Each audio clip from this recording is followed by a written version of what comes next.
Welcome to When We Die Talks. I'm your host, Zach Ansell.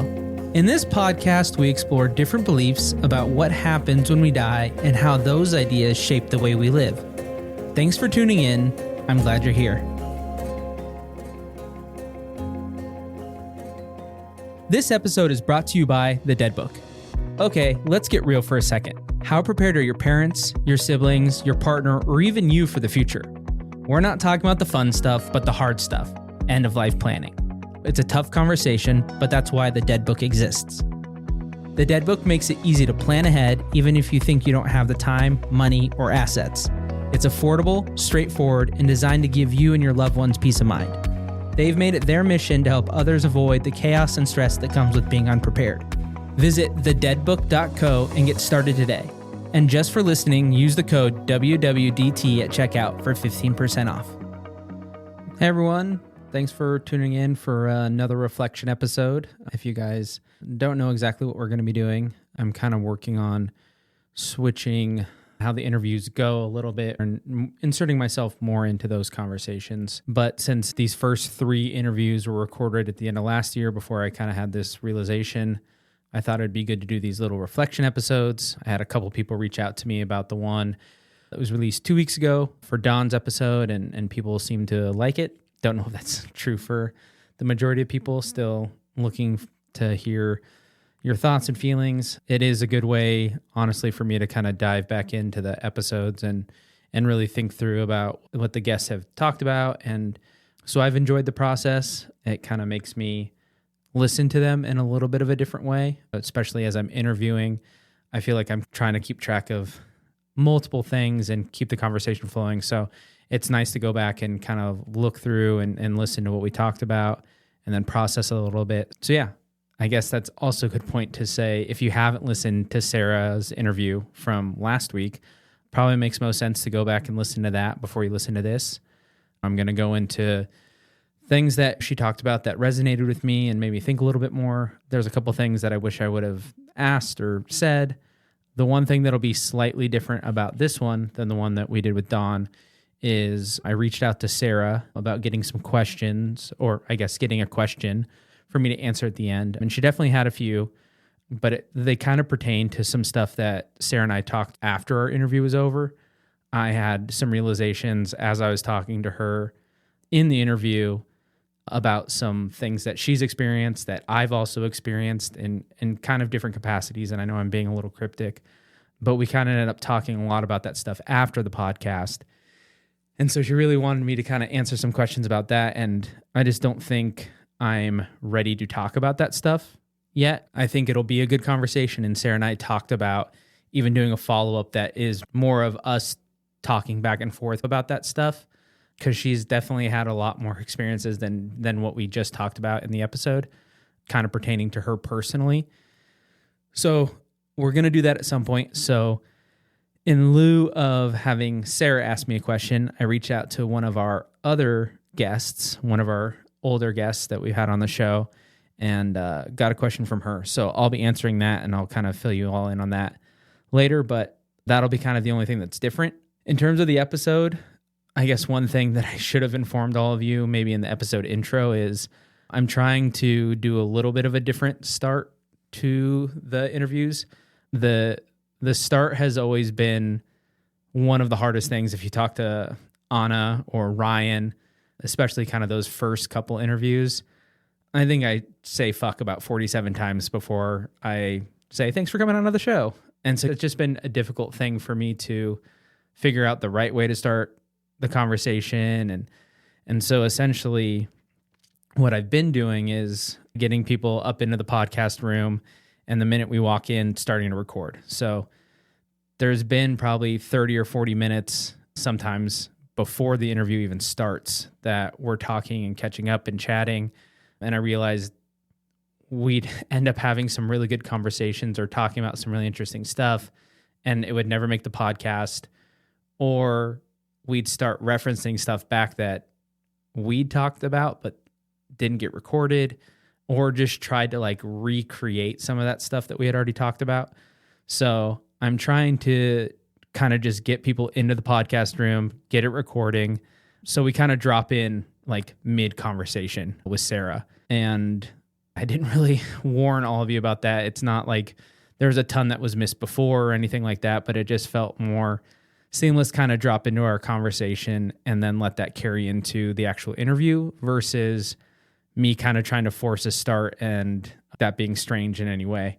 So I should have mentioned that before, and that's probably how they're going to be going forward. I know the episode that comes out next week is very much that same way, but yeah, I just wanted to make sure I was getting some of that initial conversation, and maybe once I figure out editing of all this stuff a little bit better, maybe I can start inserting some of those quotes into these reflection episodes. In terms of Sarah, she was one of the first people that was on my list when I first thought of the podcast. We had some really good conversations around death, but we actually didn't really know each other that well. I met her husband through a wine shop near where I live, and then got introduced to Sarah, and then not very long after moved to Spain. So I think if I had met them earlier, I think Sarah and I would have been, or maybe it's just me wishing that we'd have been really good friends, but we just had some really good conversations around death, and I knew that she had lost both of her parents. I think just under my own assumptions had thought Sarah had lost both of her parents much younger. I didn't realize probably around when we were having these conversations, she was, or at least starting to have these conversations, she's probably like a year or so out of her dad passing away. So I didn't really know that part of the story. And then obviously we hear about Adam, her husband's mom, dying. And so just a ton of death that she's dealt with. And I think with all of that, she just seems so relaxed towards the topic and so free of any fear or anxiety, which I am obviously super envious of. And I hope that I get to that point.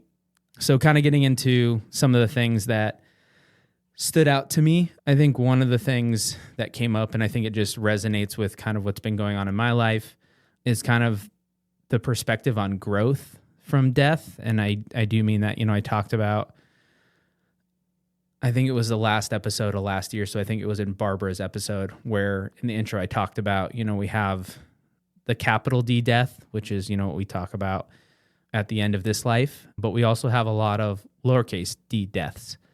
And so I think, in this case, growth from death in both those cases, uppercase and lowercase, I just felt like she was very similar to Dawn, that she just had a lot of gratitude towards life.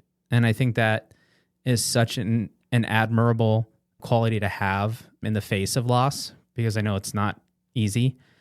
And I think it's just, again, I talked about this in the last reflection, is just taking time to be thankful for the things that we have, going back to Dawn's episode a little bit. And I was talking about, my vision and how that's been a challenge for the past, 4 or 5 months. And, Dawn's going through something much more challenging. And I think, I don't think I talked about this in that episode, but it kind of got brought up on social media a little bit, where I wasn't necessarily trying to compare our difficulties, because there's no point in comparing.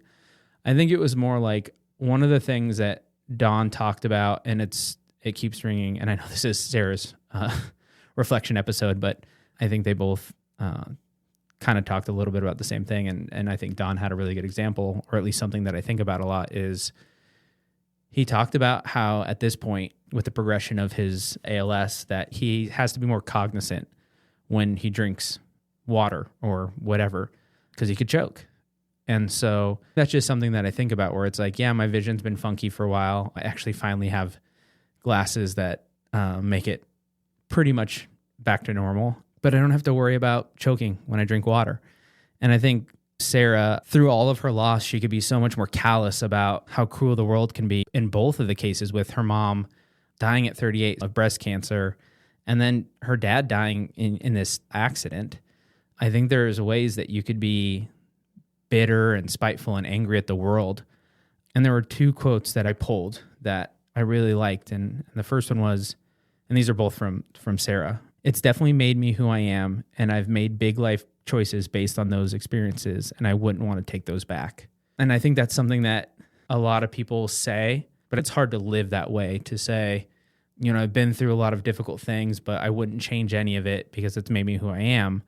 She believes it to her core and she lives it. And I find that really amazing through everything that she's been through. And then the second one was, there's something good that comes from the depth of experiences, good and bad and everything in between.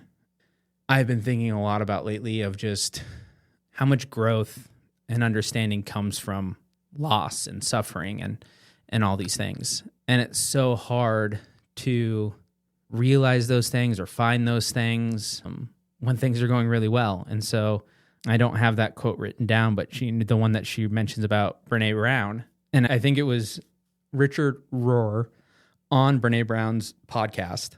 I might have it written down here somewhere.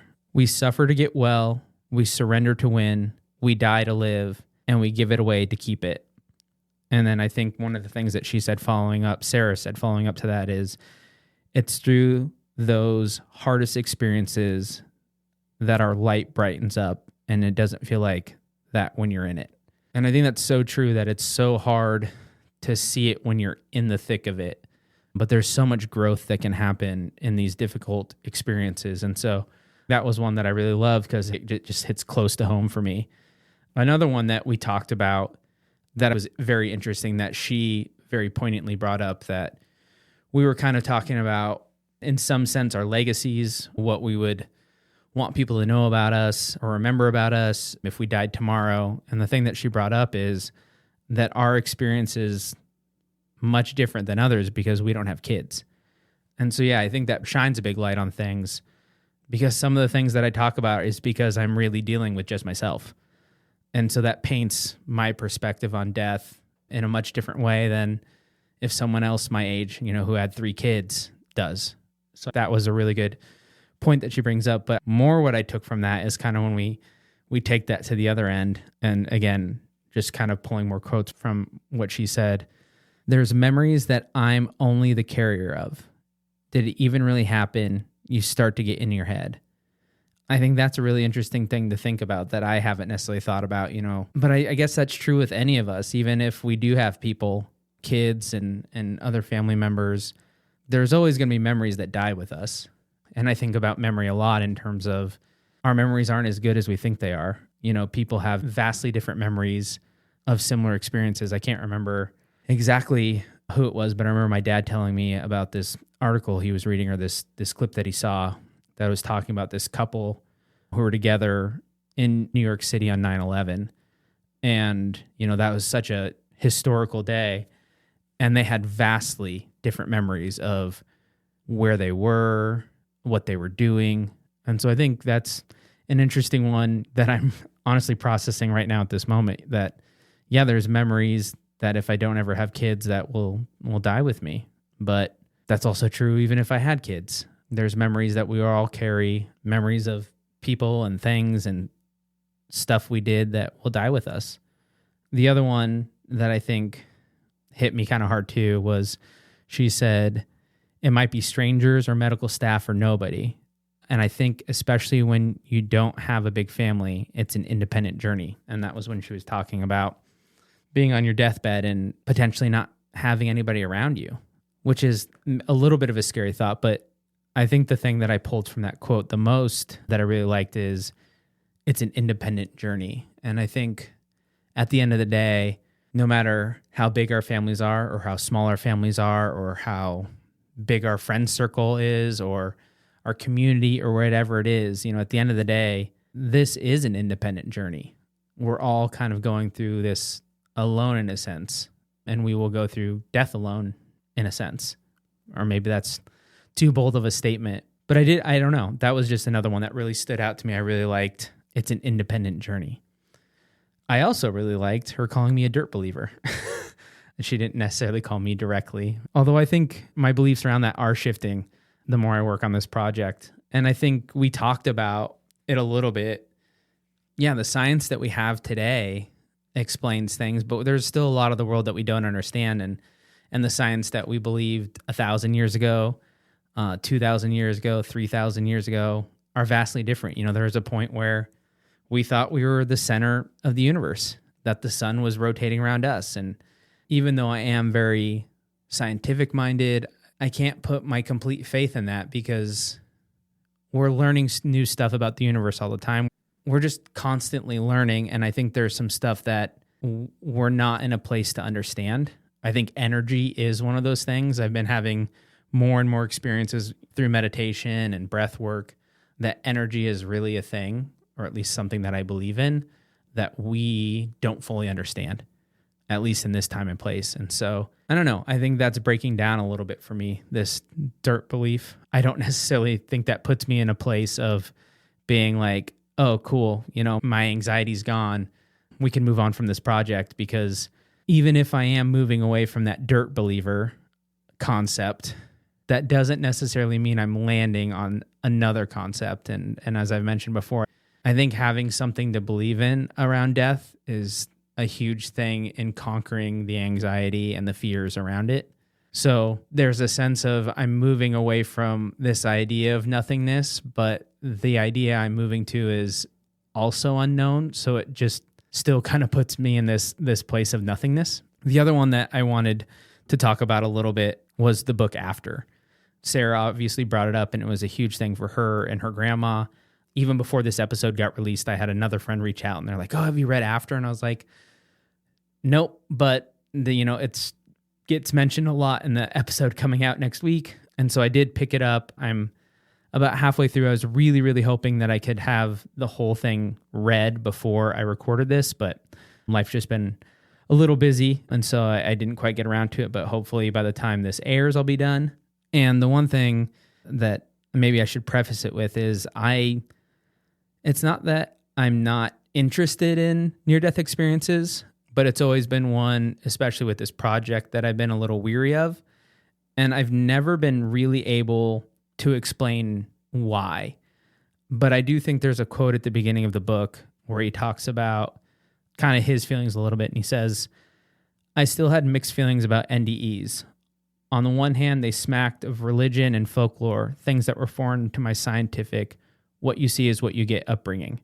And I didn't get the second half of that quote. But I think that's a little bit, for me, that there is a little bit of like a folklore to it that I guess before reading the book or before starting reading the book, there's just something about it that just because these experiences are happening doesn't necessarily mean it's proof of what happens after we die. There's a lot of things that go on in the brain that we don't understand. But I will say, at about, I think I'm 50 or 60% of the way done, he has some really compelling arguments and case studies.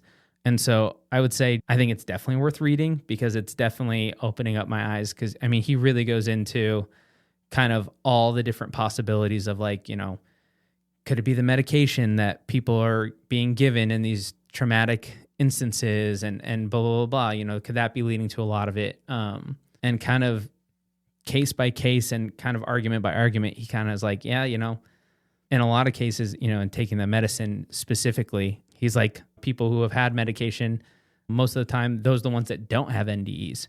So yeah, it's been a really good book. I'm really glad that Sarah mentioned it. I definitely recommend picking it up. I'm going to link it in the show notes again. It's a pretty quick book. Hopefully by the time this airs in a couple days, I'll have it done. And so if anybody wants to chat about it, I'd love to get the book club back up and going. I was doing that a little bit last year, and it just kind of fell off with all the other things and trying to get the podcast off the ground. But so if anybody's interested in getting a book club back together, I'm getting a lot of book recommendations right now. So definitely let me know. One of the things that I wish I would have talked to Sarah a little bit more about, and this one was totally my fault. I was a little bit in my head. So I interviewed Sarah right around Thanksgiving, and I had another interview with Zach. That one will be kind of confusing because it'll be two Zachs. But Zach Phillips, he's going to be the next interview coming out next week. And Zach and I had already met maybe a week or two before I interviewed Sarah and gone pretty into depth about kind of his experience. And one of the things that he really, really, really wanted to talk about was grief. And so I kind of went into this conversation with Sarah of like, okay, I know you've had a lot of loss, but this upcoming episode is going to be a lot about grief.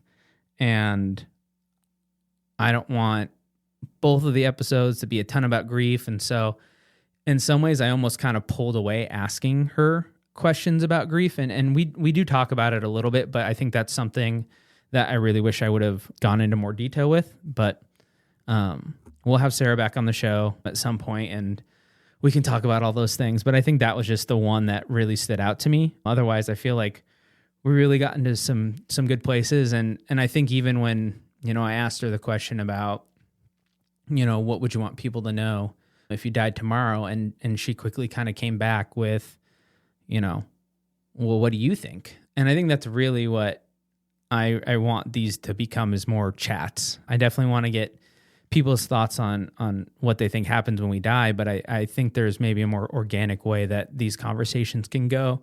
So it's not just me asking them a bunch of questions, because it's a hard conversation to talk about. And so sometimes I do feel like I'm just prying into people's lives, but not really sharing much of my own. I think there's a little bit of a give and take, and these people are all being very vulnerable with me, and I want to be able to express that back in a way. So yeah, I'm looking forward to when we do have Sarah back on the show. I think at the point that I do, I'll be willing to kind of go more into some of my experiences, like I was mentioning at the top of the episode. I don't know exactly when, but something to look forward to. So yeah, I think that leads to the question. I reached back out to Annah from episode 2 to see if she had anything that she wanted to ask. I think I do want to make sure I reach back out to the people that have already been on the show that didn't get this opportunity. And so I'm going to try to bring some of them back in a way of letting them ask me questions. And so her question was, how has your life and living expanded by the people you've interviewed so far and experience you've had since the project began? I kind of talked about it a little bit earlier in this episode, and obviously in Dawn's reflection last week. I think one of the things that's been massive for me is just this aspect of gratitude, and all these people who have been through various different things. We've had people with a bunch of loss share their experiences, but I just have this huge gratitude towards all these people who have been willing to come in and be a part of this project of me kind of working through my fears and anxieties. Whether that hasn't been directly addressed in each episode, that is really what I'm trying to do, is work through my anxiety and my fears, and also through that hopefully help others through their anxieties and fears. So I think that's one of the things, is like I think my life's expanded because people have been willing to be vulnerable with me, and all of you. They've been willing to come and share these stories to all of you. I think that's a really great thing. And I think that in turn in my day-to-day has just allowed me to look at the world in a more grateful way for the people that I do have in my community, the people that are willing to come to bat for me. I don't know if I'd say that my anxiety and fear have decreased. I would like to say that they have, and I feel like they have. I still have days where, or more likely nights, when I'm trying to go to sleep and something will pop in my head and it'll, kind of start going down a rabbit hole. And so I don't necessarily know if that's changed a ton, but I think talking with the people that I've interviewed and just doing this project, even if it hasn't moved the needle a ton on those things, I do have this general feeling of less anxiety around life. I think when you start thinking about death more and talking about death, it puts life into perspective, and that we don't have forever. And so why not do that thing? Whether it's a project about death or, I don't know, I feel like it's opened my mind a little bit to like be less mean to myself and beat myself up about like, oh, don't do that. That's so scary. You get rejected, blah, blah, blah. I feel like it's just opened up my willingness to say, yep, I should do that. And if I fail, that's okay. Maybe that's getting older. And I think that is part of getting older, but I really feel like I've seen just a huge shift. And I've been doing a lot of stuff, meditation and therapy and breath work. And so it's hard to just say that this is the reason. But I think talking about death does create some urgency in life. And in a way that urgency, which sounds like a pressure-filled word, actually releases you from some of these anxieties and these fears that your brain are telling you, and to hold back, to pull the punches, because something could go bad. And that's maybe one of the biggest things that this project and these interviews have done to help expand my life, is being willing to be a little bit more risky and less afraid of being rejected or failing. Because I say it a lot, and maybe it's not true, but at least from my beliefs, we only get to do this once. Even if we come back, it'll be different. So we only get to do this once, so why not go after it as much as you can? So yeah, I think that's a good place to leave off. I've rambled on long enough. Thanks for tuning into another reflection episode. I guess, in the outro, it'll come up again, but I maybe will just ask if you want to call into the voicemail. It's been a little quiet lately. I do have a couple calls, but I'd love to do another voicemail episode soon. I've been very busy with some stuff in life, and so I've been trying to get some more interviews recorded, and should get another batch of 3 or 4 done in the next couple weeks. I think it's actually one of the least listened to episodes, but I think that voicemail episode is really cool. And so yeah, if I can ask, call into the voicemail, share the project with people, and tune in next week for the interview with Zach Phillips. Thank you so much for joining me on this episode of When We Die Talks. I hope today's conversation sparked some thoughts and helped you feel a little more at ease with the idea of death. Remember, this journey is all about exploring our beliefs and fears together, so I'd love to hear from you. Call our voicemail at 971-328-0864 and share what you think happens when we die. Your thoughts might just be featured on a future episode and could help others on their own journey. Until next time, have a good life.